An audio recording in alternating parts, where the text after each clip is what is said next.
Oi, galerinha, tudo bem com vocês? Hoje a gente vai abrir o kit de princesas.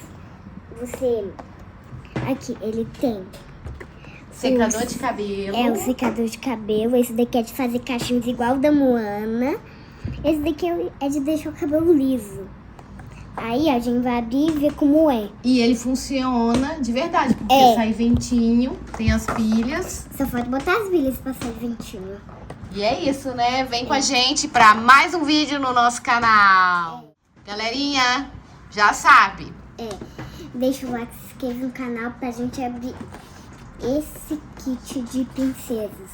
E é da Moana das princesas. Vamos abrir aqui, vamos ver como é que abre. Abriu agora. Olha. Aqui.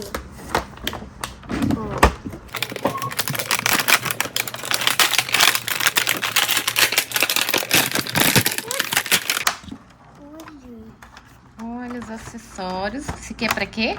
Pra fazer caixinhas igual da Moana. E esses aqui? Esse Esse aqui é pra colocar ali. Esse aqui é o quê? As princesas. Melhor de mim. Isso mesmo. Tem as 4 princesas aqui, ó. Olha o secador de cabelo. Que legal. Vamos colocar a pilha? Onde é que coloca a pilha? Bem aqui, ó. Vamos ver pra ver se funciona de verdade, né? Vamos descobrir. Você bota aqui. Aí você... Esse aqui, ó. Isso, é legal. igual de verdade. Isso mesmo. E aqui pra fazer o cachinho, ó. O que você achou? Do secador de cabelo? Demais. Passa aí no seu cabelo.